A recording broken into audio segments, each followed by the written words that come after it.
Esse vídeo não é só mais um desabafo.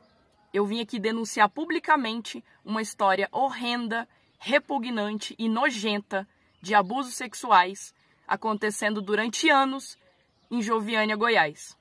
A maioria desses abusos tendo sido ocorridos dentro da congregação de Joviânia, a congregação cristã.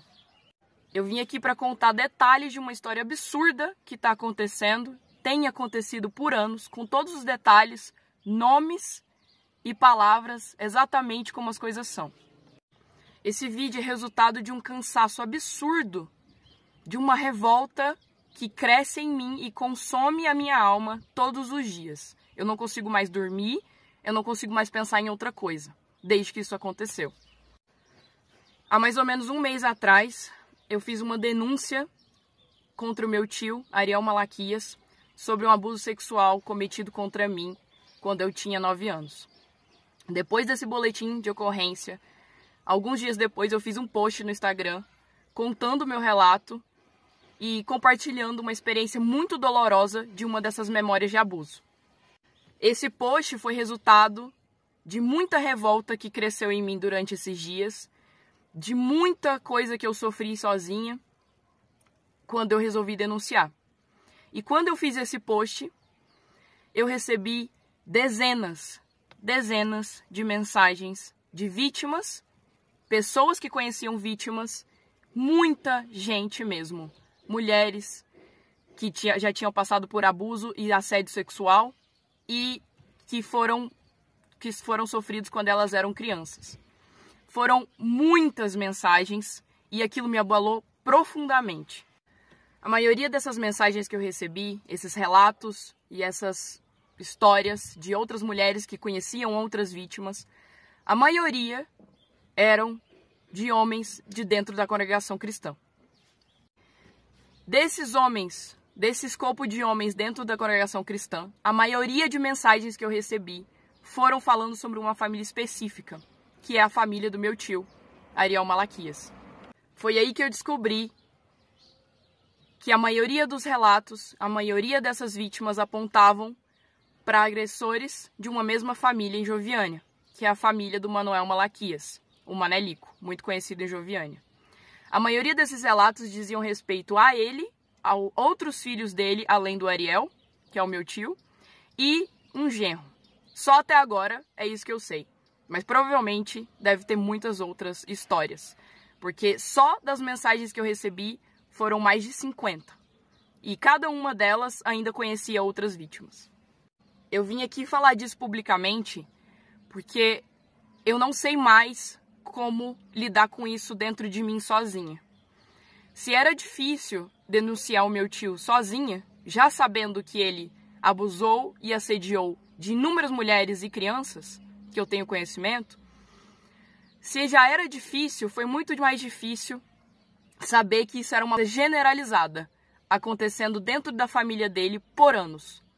As vítimas são pessoas de dentro da família, são mulheres e crianças de dentro da família deles e de fora da família.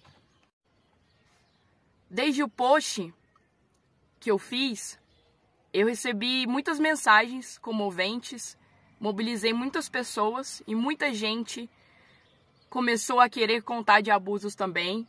Muita coisa aconteceu em Joviânia e eu vi que aconteceu um frenesi e eu fiquei muito feliz com isso. Mas ainda assim, eu não tirei de mim a angústia que eu tô sentindo. Porque é uma história tão absurda, tão nojenta, que eu não consigo lidar com isso sozinha. Eu não consigo lidar dentro de mim sabendo que esses homens estão soltos e eles cometeram crimes contra mulheres e crianças por anos e estão sendo acobertados pela igreja há anos e ninguém está fazendo nada. Eu sei que é difícil demais denunciar, porque a gente tem medo, a gente sofre mesmo. A maioria dessas mulheres sofreram coisas que eu não consigo nem imaginar. De dentro da própria família, de gente falando, você não deveria falar isso. Muitas delas tiveram que pedir desculpa pro agressor. É uma violência absurda que está acontecendo e sendo normalizada durante muito tempo. E eu não estou conseguindo lidar com isso, porque eu não vejo uma maneira de viver a minha vida normalmente com crianças sofrendo abuso. Eu não vejo a minha vida tendo uma rotina normal sendo que eu sei que isso está sendo acobertado por gente que se considera cristã. Eu não consigo conceber isso dentro de mim. Então, por muitos dias, muito tempo, desde que eu fiz essa denúncia, eu tenho muito medo de que aconteça algo contra mim, porque quando a gente começa a falar, quando a gente começa a denunciar coisas graves desse jeito, que dariam para eles muitos anos de prisão, muita vergonha pública, eu tenho que ter medo mesmo. Porque são pessoas muito poderosas e são pessoas que nunca aconteceram nada com elas. Não. Justamente por causa dessa influência, por causa do dinheiro que elas têm, por causa do poder que elas têm. Mas agora eu cheguei a um nível de cansaço, que eu não consigo mais. Eu tinha muito medo da minha vida virar um inferno, se eu começasse a falar essas coisas tais quais elas são, com todas as palavras, com todas as letras, o que está acontecendo. O quão ridículo, o quão nojento é toda essa história. Que é uma rede, literal uma rede. São homens da mesma família, são homens de uma mesma igreja. E todos eles sendo protegidos uns pelos outros. E eu tinha muito medo de que a minha vida ficasse um inferno se eu começasse a fazer essas denúncias, de que eles pudessem me processar, ir atrás de mim, sei lá, me matar, fazer alguma coisa, eu sofrer algum tipo de ameaça, né?